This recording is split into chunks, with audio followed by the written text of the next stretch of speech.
जय हिंद, जय भारत। मैं रेबल सदानंद पति, भाइयों और बहनों, आपके साथ फिर से।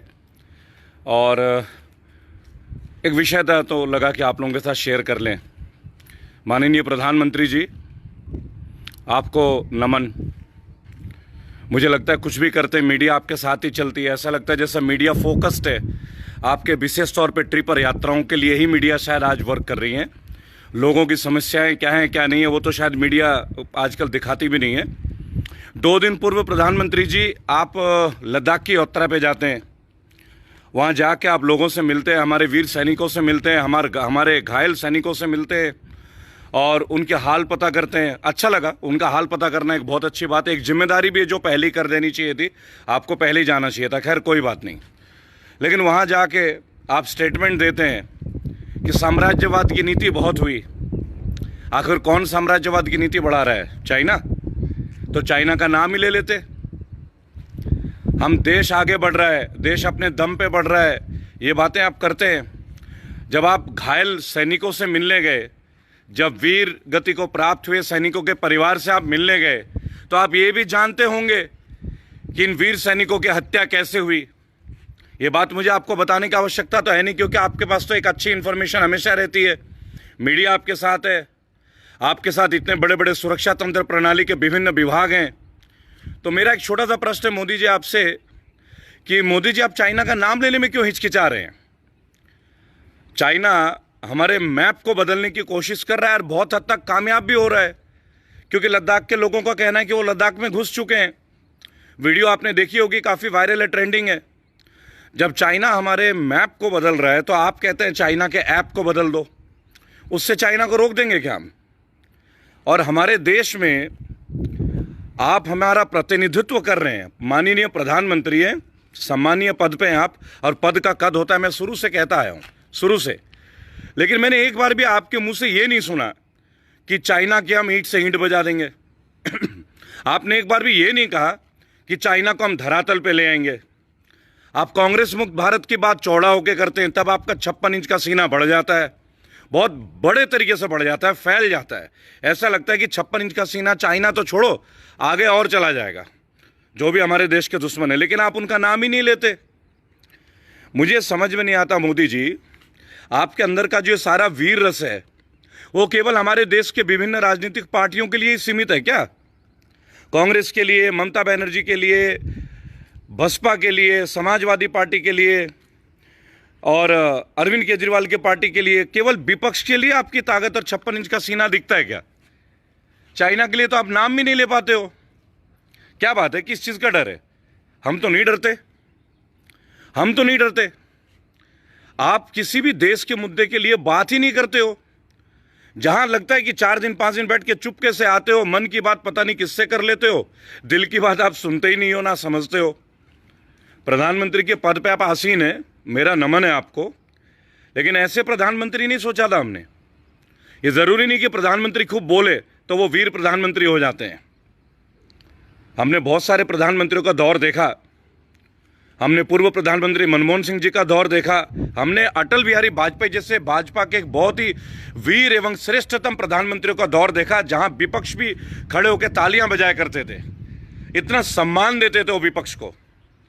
आपका जब से प्रवेश हुआ है भारतीय राजनीति में, आपका केवल एक ही एजेंडा रहा है, कांग्रेस मुक्त भारत, तृणमूल कांग्रेस मुक्त भारत, समाजवादी पार्टी मुक्त भारत, राष्ट्रीय जनता दल मुक्त भारत। अब तो बिहार का चुनाव है, अब तो आप पता नहीं तेजस्वी जी के लिए क्या क्या कांटे बिछा देंगे। नए नए आईटी सेल, आपके नए नए कमेंट्स डेवलप हो जाएंगे। मुझे एक बात बताइए माननीय प्रधानमंत्री जी, देश में पेट्रोल की कीमत, इसी पेट्रोल के नाम से आपने मनमोहन सिंह जी को ना जाने कितना बार भला बुरा कहा। आपके लोगों ने, आपने, आपके रविशंकर प्रसाद जी ने, स्मृति ईरानी जी ने, गडकरी जी ने, किन्होंने नहीं कही? आप मुझे बताएं। आज पता नहीं उनको मुंह में ताले क्यों हैं, आज आरएसएस चुप क्यों बैठा है, मुझे ये नहीं समझ में आता। भाई आरएसएस तो एक बहुत बड़ा संगठन है, वो रियलाइज करते हैं अपने जिम्मेदारियों को। एक बहुत बड़ी नैतिक जिम्मेदारी है आरएसएस की भी, क्योंकि वो केवल बीजेपी के लिए समर्पित नहीं है, वो राष्ट्र के लिए समर्पित है, जैसा कि वो बताते हैं। लेकिन उनकी ओर से तो मैं कुछ सुन ही नहीं पाता। एक वक्तव्य नहीं आ रहा है आजकल, ना राम माधव जी का आ रहा है, ना मोहन भागवत जी का आ रहा है, विभिन्न जो लोग हैं किसी का भी नहीं आ रहा है।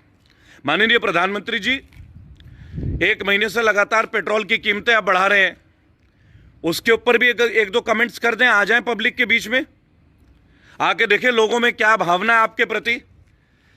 एक छोटी सी बेटी है हमारी देश की, जिनका भी वीडियो वायरल हुआ है, पेट्रोल की कीमत के ऊपर बीजेपी समर्थक बातें की है उन्होंने। मैं उस बेटी का फिर भी धन्यवाद देता हूं, उसमें साहस है, भारत की हर बेटी में साहस है। लेकिन मैं ये समझता हूं कि उनको किन पॉइंट्स को दे के ये वीडियो बनाया गया है।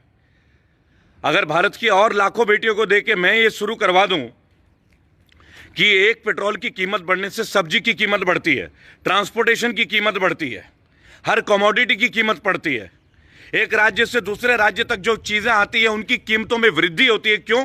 क्योंकि पेट्रोल और डीजल की वजह से वो डिपेंडेंट होते हैं। ठीक है, बच्ची ने एक सवाल पूछा कि सरकारी स्कूल कैसे चलते हैं, और मैं वही सरकारी स्कूल का जो डेटा है एक और भारत की वीर बेटी के माध्यम से जल्द आपके बीच में ला रहा हूं, तब आप क्या कहेंगे? एक बार भी देश के समक्ष देश की परेशानी में आप आते ही नहीं है माननीय प्रधानमंत्री जी।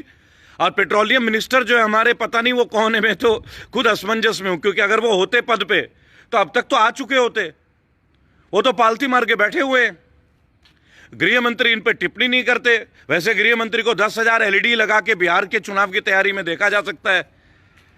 माननीय प्रधानमंत्री जी, 2 दिन अगर आप पूर्व चले गए लेह लद्दाख, तो मैं एक बात आपको बोलूंगा, उससे मनोबल बढ़ता नहीं है, उससे मनोबल बढ़ता नहीं है। अगर आप यहीं पे दिल्ली से खड़े खड़े कह दें ना कि चाइना को हम मुंह तोड़ जवाब देंगे, चाइना का नाम तो लीजिए। आप लोगों से कहते हैं चाइनीज गुड्स का बहिष्कार कर दें। माननीय प्रधानमंत्री जी, मुझे एक बात बताएं, जिन लोगों ने लाखों रुपए खर्च करके चीजें खरीदी हैं, उनकी सामान आप खरीदने के लिए मना कर दोगे। छोटे मोटे व्यापारी भी डिपेंडेंट करते हैं उनके लिए। आप मुझे ये बताओ, वो कहां जाएंगे?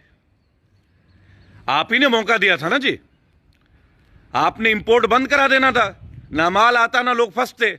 अपनी भावना के लिए आप लाखों करोड़ों छोटे छोटे जो व्यापारी हैं, जो चाइना के गुड़ का भी काम करते हैं, आज उनके आपने लगा दिए फिर से, जिसे लंका लगाना बोलते हैं, लग गई उनकी। अब मुझे एक बात बताएं भाई साहब, माननीय प्रधानमंत्री जी, ये कैसी रणनीति है, ये कैसा सुशासन है, ये कैसा गुड गवर्नेंस है आपका? आप चाइना का गुणगान कर रहे थे पिछले 1 साल के अंदर। जिनपिंग जी का मुखौटा बच्चों को गुजरात में, तमिलनाडु में, पता नहीं कहां कहां लेकर आपने रैलियां करवा दी। तब आपको नहीं पता था कि इस पड़ोसी का ड्रैगन जो है क्या है, आप नहीं जानते। चाइना का इतिहास रहा है, आप तो इतिहास के अच्छे ज्ञाता रहे हैं, बहुत बढ़िया तरीके से इतिहास आपके लोग पढ़ते होंगे।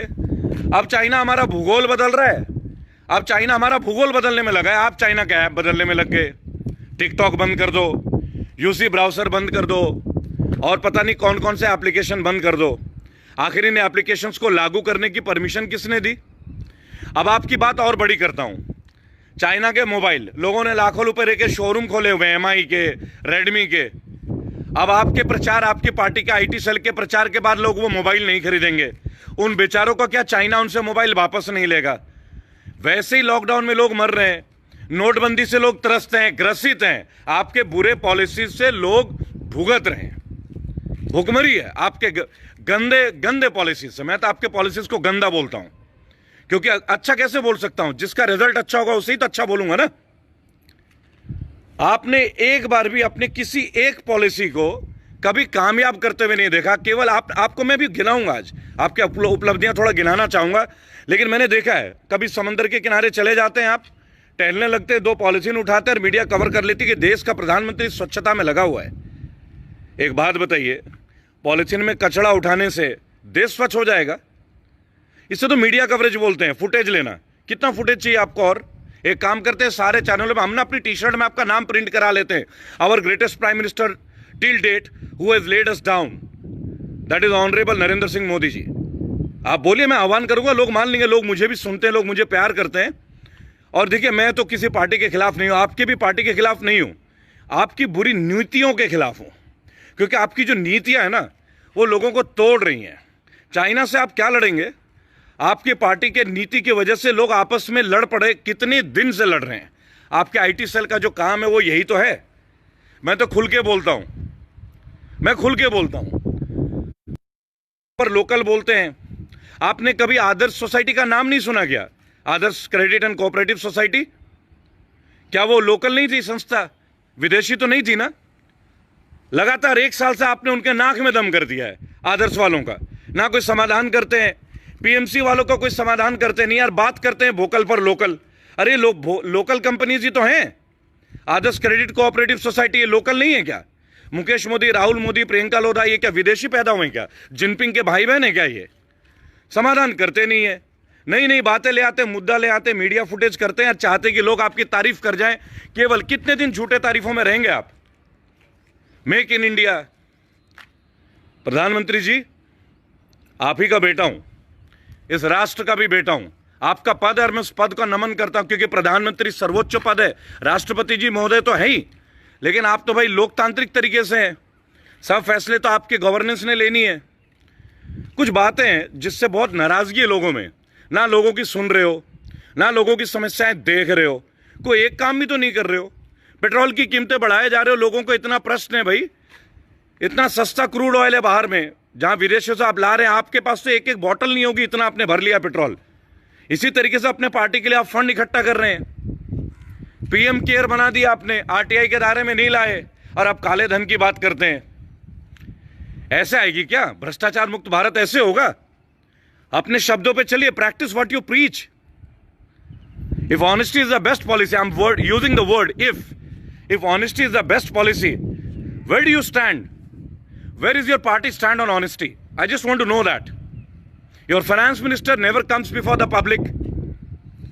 PMC bank, Adarsh credit, Sahara और पता नहीं कितने ऐसे सोसाइटीज हैं जिनको आप लोगों ने लोगों को त्रस्त कर दिया। लोग मर रहे हैं, आपको पता नहीं कानों में जूं तक नहीं रेंग रही है।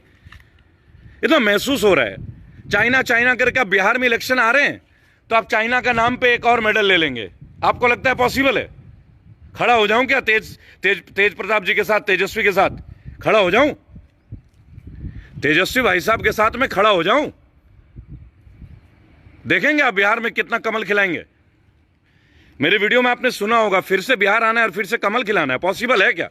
ऐसे खिलाएंगे? अरे हम हर जगह कमल खिला देंगे आपके लिए। एक काम कीजिए ना, विपक्ष को उनका सम्मान दीजिए। पहला, विपक्ष को साथ लेके काम कीजिए। लोकल ट्रेडिशंस को भी समझिए। लोकल ट्रेडिशन समझते नहीं है, किसी की बात आपने सुननी नहीं है, केवल अपनी बात सुनानी है। अरे परेशान हो गए लगातार सुनते सुनते। चाइना का नाम नहीं लिया जा रहा। 56 इंच का सीना क्या काम का है भाई? हमसे बोलिए, खुल के बोलते हैं। हमारी देश की वीरांगनाएं देखिए, वीर महिलाएं देखिए, खुल के आप एक बार आह्वान तो कर दीजिए। हमें डर है क्या युद्ध से? चाइना से हम डरते हैं क्या? आप नाम लेने से डरते हो, हम तो लड़ने से नहीं डरते। अकेले आप ही तो भारतीय नहीं हो ना, भारत माँ के शेर अकेले आप नहीं हो, क्योंकि शेर की परिभाषा ही कुछ और है। मैं तो कभी बोलता भी नहीं, क्योंकि शेर तो एक पशु है। पशु को या तो जंगल में होना चाहिए, सर्कस में होना चाहिए। इंसानों के बीच में पशु की क्या जरूरत है? माननीय प्रधानमंत्री जी, इस तरह का मीडिया अप्रोच छोड़ के जड़ से जमीनी तौर पे लोगों के बीच में आइए। जुमलों के सहारे सरकार बना ली, जुमलों के सहारे लोगों के दिल में बैठ गए। ज्यादा दिन नहीं चलेंगे जुमले। एक लिमिट होती है हर चीज की। लिमिट क्रॉस होने लग जाए, लोग समझ जाते हैं। लोग समझने लग गए आपको। जिस तरीके से आप पेट्रोल में कर रहे हो ना, लोग समझ गए। जिस तरह से आप चाइना का बहिष्कार करवा रहे हो, छोटे मोटे खुरदरे व्यापारियों को डायरेक्ट मौत दे रहे हैं आप। बैकअप पैकेज कोई है नहीं, 20 लाख करोड़ की बातें करते हैं। कहाँ है वो 20 लाख करोड़? जरा डिटेल दे देते, थोड़ा सा डिटेल दे दीजिए। निर्मला जी तो चुपी बैठे हो गई हैं बिल्कुल ही। पेट्रोलियम मिनिस्टर तो घर से नहीं निकल रहे, मुझे लग रहा है। लोगों के बीच दोबारा मिनिस्टर का पद ही नहीं मिलने वाला। मैं आपको बता दूं, आपको मौका नहीं मिलेगा, कमल नहीं खिलने वाला। अब जहां आप नहीं है उसी राज्य को गाली दे देते हैं। तभी कहते हैं बंगाल में अत्याचार हो रहा है। अत्याचार तो आप ही करवा रहे हैं। अत्याचार तो आप ही करवा रहे हैं। ममता जी की पार्टी के लोगों को अपने साथ ले लेते हो और फिर ममता जी को गलत बता देते हो। शारदा घोटाले का क्या हुआ माननीय प्रधानमंत्री जी? आपने वादा किया था रॉबर्ट वाड्रा को अब जेल के अंदर भर दोगे। शीला दीक्षित ने इतने लाखों करोड़ का घोटाला किया, क्या हुआ उन घोटालों का? एक जवाब तो मिला नहीं मुझे आज तक। लाखों करोड़ों हिंदुस्तानी वेट कर रहे हैं आपकी ईमानदारी के जवाबों का। कहा था स्विट्जरलैंड से इतने लाखों करोड़ों ले आओगे, कितने ले आए? हमारा लिए जा रहे हो, लगातार लिए जा रहे हो। चाइना नहीं संभाल पा रहे हो, अपने पड़ोसी नहीं संभाल पा रहे हो, नेपाल नहीं संभाल पा रहे हो, खाली पाकिस्तान के ऊपर बातें डाल देते हो। और कई बार तो मुझे ये लगता है माननीय प्रधानमंत्री जी, आपके पार्टी के लोगों का जिस तरीके से व्यवहार है ना, कि वो मुसलमानों को पाकिस्तानी समझते हैं क्या, भारतीय मुसलमानों को? थोड़ा सा अपना मानसिक विस्तार कीजिए, अपनी टीम का, अपने पार्टी का मानसिक विस्तार कीजिए माननीय प्रधानमंत्री जी। क्या भारतीय मुसलमान होना गुनाह है क्या? ये जो देश में नफरत का माहौल चल रहा है, कोरोना संभाल नहीं पा रहे हो, कोरोना का करेक्ट रिपोर्ट कभी दे नहीं रहे हो, कितने डेथ्स हुए लोगों को बताते नहीं हो, हॉस्पिटल्स का बुरा हाल है, खाना लोगों को मिलता नहीं है। दर्जनों एग्जाम्पल दे दूंगा आपको, दिल्ली, उत्तर प्रदेश, हर जगह का दे दूंगा जहां आपके शासित प्रदेश है ना, उत्तर प्रदेश। अभी देखिए परसों कानपुर में 8 पुलिस वाले शहीद हो जाते हैं। आपके वहां के पुलिस के बड़े अधिकारी जो हेलमेट पहन के मीटिंग करते हैं, एक बार उस हेलमेट को देख लीजिएगा, बुलेट प्रूफ जैकेट के साथ ऐसे हेलमेट, आप सोचिएगा ऐसा लग रहा है जैसे क्रिकेट टीम का बैट पहन के आ गए। गौर कीजिएगा माननीय प्रधानमंत्री जी, भारत आपको देख रहा है ना। आपके एक शिष्य अर्नब गोस्वामी भारत पूछ रहा है, आज तक हिम्मत नहीं हुई भारत अर्नब गोस्वामी जी को एक बार मुझे बुलाने की। एक बार बुला के तो देख लें, मैं उन्हें ये सिखा दूंगा कि भारत कैसे पूछता है, मैं उन्हें ये बता दूंगा कि एक भारतीय के मन के प्रश्न क्या होते हैं, और मैं उन्हें ये जता दूंगा कि एक भारतीय के विचार कैसे होते हैं, एक भारतीय की ताकत क्या होती है, एक भारतीय की सहनशीलता कैसी होती है, एक भारतीय का धैर्य कितने बड़े लेवल का होता है, ये मैं बताऊंगा आपको। हर जगह केवल छोटी छोटी फुहड़ बातें, आपकी पार्टी के आईटी टीम के मैसेजेस, हम तो दुखी हो गए। एज ए प्रधानमंत्री हमने किसको सेलेक्ट कर लिया भाई? और माननीय प्रधानमंत्री जी, पहले तो नहीं मानता था, अब एक बात को दावे से कहता हूं, अगर भाजपा में इतना ही दम है ना, और इतनी शक्ति है, इतनी क्षमता है, चलिए एक चैलेंज देता हूं आपको, आइए इलेक्शन बैलेट पेपर में करते हैं, ईवीएम को छोड़ते हैं, एक बार बैलेट पेपर से चुनाव करा लीजिए। जापान जैसी इतनी बड़ी देश, आज भी बैलेट पेपर में चुनाव होते हैं। आइए ना, एक बार बैलेट पेपर में चुनाव करते हैं। ईमानदार आदमी को तो घबराना नहीं चाहिए, आप तो ईमानदार व्यक्ति हैं, आपकी तो टीम ईमानदार है, क्यों नहीं चैलेंज को स्वीकार करते हैं? आप क्यों नहीं स्वीकार करते हैं? विपक्ष को खरीदने का काम होता है, कभी ज्योतिरादित्य सिंधिया को ले लेते हैं, कभी कर्नाटका में गिरा देते हैं। एक भी राजनीतिक कदम ऐसा नहीं है जो सम्मानीय हो, जो सराहनीय हो। कमाल की बात करते हैं। मैं तो ये सोच के अफसोस करता हूं, 2 बार आपको वोट कैसे दे दिया। काश कि इस पात्र परिचय मुझे पहले हो गया होता, कदाचित मैं आपको वोट ही नहीं देता, कदाचित। देखिए मेरे साथी भाइयों और बहनों जो मुझे फेसबुक में लाइव अभी देख रहे हैं, एक छोटी सी बात बोलूंगा, एक लाइक कर देना प्लीज। लाइक से पता क्या लगता है, केवल व्यू नहीं, लाइक कर दिया कीजिए। लाइक से एक फील आता है कि अगर विचार ठीक है तो ठीक है, विचार और सुधारना है तो मैं अपने अंदर भी सुधार करूंगा। एक भारतीय होने के नाते मेरी जिम्मेदारी है आप लोगों के प्रति। जब आप लोग मुझे एक मंच देते हैं, जब आप लोग लिखते हैं, जब एक पूरी समुदाय मेरे साथ उठ के आता है, भारत अपने आप में एक समुदाय है, इसके लिए हिंदू मुसलमान होना जरूरी नहीं है। मैंने भारत को एक अलग ही रूप से देखा है। आप सोचे, बंगाल का गांव, बिहार में जन्म, फिर बिहार का झारखंड हो जाना, हरियाणा आना, फिर उत्तर प्रदेश में बसना। भारत एक महान समुदाय है, भारतीय होना एक बहुत बड़ी गर्व की विषय है। लेकिन मुझे लग रहा है कि भारतीयता आज खतरे में है, और पूर्णतः सभी मानते हैं ये। हमारे घर का जो एक छोटा सा धन होता था ना, उसको भी काला धन बता दिया गया, जो औरतें जमा करती थी। प्रधानमंत्री जी, चाइना के प्रति अपना रवैया रुख थोड़ा स्पष्ट करें, बताएं हमें कि चाइना का नाम हम क्यों नहीं ले रहे हैं ऑफिशियली, किस बात का डर है? क्या आपके फंड में, क्या आपके पीएम केयर में उनका भी डोनेशन आ गया है क्या? ये मेरा प्रश्न है, मैंने अपना विचार नहीं दिया है। आपने जिन जिन लोगों के टैक्स माफ कर दिए, लोन माफ कर दिए, क्या उनमें से कुछ लोगों ने भी पीएम केयर फंड में आपको करोड़ों रुपए दिए हैं क्या? अगर नहीं दिए तो पीएम केयर को ओपन कर दीजिए, आरटीआई के दायरे में ला दीजिए। नहीं लाएंगे तो सवाल होते रहेंगे, प्रश्न पूछता रहूंगा, उंगलियां उठाते लोग उंगलियां उठाएंगे आपके ऊपर। कदाचित कोई ईमानदार व्यक्ति के ऊपर उंगली नहीं उठाता अगर वो सर्वोच्च, स्पष्ट और सबके सामने सहज आसान तरीके से आ जाए, कदाचित। लेकिन आप ऐसा करते नहीं है, आपने ऐसा होने नहीं देना है, आपने ऐसा होने नहीं देना है। फोटो खिंचवानी है, पब्लिक के बीच रहना है, कभी सामने फेस नहीं करना है। पहले भारतीयों को आते थे कांग्रेस के खिलाफ बोल के, कभी राहुल गांधी के ऊपर बोल दिए, कभी केजरीवाल के ऊपर बोल दिए। केजरीवाल जी कुछ काम करते तो काम नहीं करने देते, जहां भी किसी और की सरकार है वहां पड़ंगा डाल देते हैं। अजीब अजीब बातें, अजीब अजीब बातें। ये मोनोपोली है क्या? हिटलर मुसोलिनी का जैसा हमारे देश को एक और लीडर की जरूरत है क्या? भारतीय भाइयों और बहनों, अगर आप मुझे सुन रहे हैं, चुनाव आ रहे हैं बिहार में भी, ऐसे लोगों को हम लेके आते रहेंगे क्या जो हमारे देश को संप्रदाय धर्म के नाम पे मरवाते रहे, युद्ध करवाते रहे? अच्छी बात है क्या? हमारे लोग शहीद हो रहे हैं, चाइना बॉर्डर पे भी और कानपुर में भी। कानपुर में किन की सरकार है, जेएनके में किन का राज चल रहा है आज की डेट में, ये कहने का प्रश्न नहीं है। क्यों नहीं अटैक कर दिया गया? छत विशत जो शव हैं, देख के किसका खून नहीं खौलता? लेकिन नहीं, बात केवल धर्म के ऊपर होगी, माइनॉरिटीज के ऊपर अत्याचार हो रहे हैं। आज की डेट में ह्यूमन राइट्स का नाम कुछ है ही नहीं। कोई कुछ बोल दे, उठा के जेल में कोई ना कोई मुकदमा लगा देना है, कोई बोले ना। और वैसे फ्रीडम ऑफ स्पीच हमारे संविधान का, संविधान की समझ आपकी पार्टी को है ही नहीं। कोई भी कुछ भी बोल देता है, कोई भी कुछ भी बोल देता है। कुलदीप सेंगर जैसे लोग, कितने प्रमाण दूं आपको? अब तो स्मृति ईरानी जी चूड़ी पहनना भी बंद कर दिए। मनमोहन जी को चूड़ी भेजती थी, 2-4 चूड़ियां आपको भी भेजनी चाहिए। आपने तो पेट्रोल को पहुंचा दिया सही ठिकाने। ये भी तब जब पेट्रोल औंधे मुंह गिरा हुआ, तब आप आसमान छुआ रहे हो देश में। मुझे लगता है आपको डर है कि अगली सरकार आपकी आएगी नहीं, तो फंड इकट्ठा कर रहे हैं क्या आप टैक्स के माध्यम से अपनी पार्टी के लिए? मेरा प्रश्न है ये, मेरा विचार नहीं है, मैं तो प्रश्न कर रहा हूं। प्रश्न का उत्तर दे दीजिए, मैं संतुष्ट हो जाऊंगा। पीएम केयर के बारे में मेरे से बात कीजिए, मैं संतुष्ट हो जाता हूं। क्रिश्चियंस के लिए आपने कितनी डेवलपमेंट की, क्या क्या पैकेज दिए, मैं बात कर लेता हूं।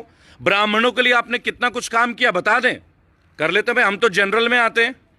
मैं आरक्षण विरोधी नहीं हूं, पहले मैं एक बात बता दूं, मैं आरक्षण विरोधी नहीं हूं। लेकिन मैं ये भी कहना चाहूंगा, जो जनरल के लोग हैं, जैसे मैं खुद एक ब्राह्मण हूं, उनके बारे में भी विचार होना चाहिए। उनको भी आरक्षण के एक लेवल देना चाहिए। नहीं देंगे तो नाइंसाफी है, क्योंकि ब्राह्मण के बच्चे भी पढ़ते हैं, जनरल कैटेगरी के बच्चे भी पढ़ते हैं, उनका स्कोरिंग एक हाई लेवल पे होता है, उसके बावजूद उन्हें सिलेक्शन नहीं मिलती तो कष्ट होता है, माँ बाप के सपने टूटते हैं। आप दलित को आरक्षण दीजिए, मैं सम्मान करूंगा, क्योंकि दलित है आरक्षण के योग्य, बहुत सारा कष्ट है उनको, मैं समझता हूं। लेकिन मैं किसी और के आरक्षण के विरुद्ध नहीं हूं, कदाचित नहीं हूं। मैं किसी धर्म के विरुद्ध नहीं हूं। मेरा हिंदुत्व मेरे अपनी जगह है और मैं उसके ऊपर गर्वित महसूस करता हूं। लेकिन मुझे किसी मुसलमान भाई, किसी क्रिश्चियन भाई, किसी सिख भाई से समस्या नहीं है। ये मेरी विचारधारा नहीं है, पहली बात। और देखिए, मैंने पहले भी आप लोगों से एक बात बोला है, माननीय प्रधानमंत्री जी, चाइना तरक्की इसलिए करता है कि चाइना डेवलपमेंट को स्वीकारती है। चाइना के नेता अगर भ्रष्टाचार करते हैं ना, चाइना के नेताओं को जाके देखो किस पे कितने करोड़ रुपए हैं। आपके तो जितने पार्टी, आपने कहा था परिवारवाद नहीं चलना चाहिए, माननीय प्रधानमंत्री जी, आपकी पार्टी का लिस्ट अगले फेसबुक लाइव पे दूंगा, कितने एमएलए एमपी हैं, कितने मंत्री हैं, जिनके बच्चे बेटी दामाद कौन कौन मंत्रालय पे, वो भी बता दूंगा। पैमाना बदल दिया आपने अपने पार्टी के लिए। भ्रष्टाचारी बता के उन्हीं लोगों को अपने पार्टी में लेके भगवा रंग चढ़ा देते हो और उनको शुद्ध कर देते हो। चाइना के लिए हमें जवाब चाहिए। और एक बात माननीय प्रधानमंत्री जी, सुशांत सिंह राजपूत मेरे राज्य से, ये मौत नहीं थी, हत्या थी, क्योंकि दबाव में किया गया, मौत भी हत्या होता है। एक टिप्पणी नहीं है आपका, सीबीआई इंक्वायरी करा दीजिए। करण जौहर जैसे लोगों को हम झेल रहे हैं, कहां है आपका सूचना मंत्रालय? कुछ गौर ही नहीं कर रहे। एक युवा अपने दम पे जो आया, बगैर कोई फिल्मी माँ बाप के, आज वो मरने पे विवश हो जा रहा है। आप ये उसकी हत्या है, ये सुशांत सिंह राजपूत की हत्या है, अकाल मृत्यु है, ये अकाल मृत्यु। आप चुप बैठे हैं। कहां है आपके सेलिब्रिटी टीम? सनी देओल जी, जिनका 2.5 किलो का हाथ है। क्यों भाई सनी देओल भाई साहब, आपका एक साथी, यंग साथी मर जाता है, बोला नहीं जा रहा है आपसे, क्या कष्ट है भाई? फिल्मी जगत से आके सीधे एमपी बन जाते हैं आप। इसीलिए आए थे क्या भाजपा में? इसलिए चुन के आए थे? भाइयों और बहनों, थोड़ा पहचानिए इन लोगों को। आगे के जो चुनाव है, तेजस्वी जी, इस वीडियो के माध्यम से अब फिर से मैं आग्रह करूंगा, बिहार एक बदलते हुई तस्वीर का परिचायक होगा। मैं तैयार हूं बिहार के लिए। मेरे भाई, आप अकेले युद्ध कर रहे हैं, तेजस्वी जी, युद्ध कर रहे हैं आप। मैं ऑफिशियली इस बात को डिक्लेयर कर रहा हूं, आप युद्ध कर रहे हैं। इस युद्ध में मैं आपके साथ हूं, आऊंगा मैं आपके लिए, और अकेला नहीं आऊंगा। आपके आशीर्वाद से, आप लोगों की दुआओं से बहुत सारे मेरे फॉलोअर्स हैं, मेरे भाई हैं, बंधु हैं, मेरे चाहने वाले, जो वक्त देने के लिए तैयार हैं मेरे साथ। डॉक्टर कफील जो आज जेल में, इनके लिए भी लड़ूंगा। जल्द इनके परिवार से संपर्क साध रहा हूं, लड़ूंगा। जितना मेरा सामर्थ्य मैं कर रहा हूं, जहां जहां जाना है जा रहा हूं, कोर्ट भी जा रहा हूं लोगों के लिए, कोर्ट भी जा रहा हूं। ऐसा नहीं है कि केवल सीमित इस वीडियो तक, फिजिकली पिछले 2 महीना आराम से नहीं बैठा हूं। उन लोगों से पूछिए जिन लोगों से लगातार मिल रहा हूं, जहां जहां सफर कर रहा हूं, ना कोरोना का फिक्र करता हूं, बस ईश्वर में यकीन करता हूं। आप लोगों की दुआएं हैं मेरे साथ। जब मेरे को लोग कॉल करते हैं, चर्च के पादरी कॉल करते हैं और बोलते हैं my son we are with you, we are praying for you, यहां से, यूएसए से, कनाडा से, भारत के विभिन्न प्रांतों से, तो लगता है कि हाँ भाई लोगों का आशीर्वाद प्राप्त है। इस तरह लोगों की आवाज को दबने नहीं दूंगा। भाई तेजस्वी यादव जी, आप युवा हैं, देश आपके ऊपर बहुत उम्मीद रखता है। जो विपक्ष को खत्म कर रहा है ना, विपक्ष को मजबूत होने की जरूरत है। मेरे भाई, मैं अपना सहयोग आपको देने के लिए तैयार हूं, मैं अपना वक्त आपको देने के लिए तैयार हूं। 3 महीने बिहार को दूंगा, एक एक गली जाऊंगा, पूरी चीज तैयार कर रखी है, पूरी चीजें तैयार की हैं। जहां भी इलेक्शन होंगे ना, इनकी काया पलट कर दूंगा। इंतजार कर रहा हूं। कुछ लोगों से बात हुई आपके माध्यम से, जो लोग हैं, आपका इंतजार कर रहा हूं। अभी कृपया इस बात को गौर कीजिएगा। वॉलंटियर्स तैयार हैं and we are educated people. Tejashwi ji, we are educated people, we know how to fight against the BJP IT team. इनके आईटी टीम से कैसे फाइट करना है, नहीं हमें आता है। मैं तमाम लीडरों से एक बात बोलूंगा, ममता जी आपसे भी हाथ जोड़ के विनती करूंगा, ये जो राज्यों के खिलाफ षड्यंत्र हो रहा है ना, आप बुलाएं। इन षड्यंत्रों को हम लोग विफल कर देंगे। Together we can and together we will. हम 12वीं पास नहीं है। एक बात बोलूंगा, जो शिक्षा मंत्री के पद का ख्वाब देखते हैं, आप जानते हैं मैं इशारा किसके लिए कर रहा हूं, आप अच्छी तरह जानते हैं। ऐसे लोगों को बता दिया जाता है। देखिए भाई और बहनों, चाइना का बहिष्कार अवश्य कीजिए, लेकिन एक बात मैं आपसे बोलूंगा, उन लोगों के बारे में भी सोचिएगा जिन्होंने लाखों रुपए का सामान खरीदा हुआ। उन बेचारों की क्या गलती है? इसी सरकार ने परमिशन दी, इन्होंने इंपोर्ट कराया, इन्होंने कमाया, चाइना से जमीन दे दी, और अब कहते हो उनको बंद कर दो, नीचे वाले को मार दो। इस बीजेपी की नीति ये रही कि नीचे वालों को मार दो अच्छे तरीके से। जो गरीब है, मैं आपको आज एक बात बता दे रहा हूं, बेबस जनता है और मजबूत सरकार है। बेबस जनता बनाम मजबूत सरकार। अब आप ये बताओ, सरकार जीतेगी या जनता जीतेगी? मैं तो जनता के लिए हूं और मैं जीत के ही रहूंगा, मैं हार नहीं मानूंगा, मैं भारतीय हूं।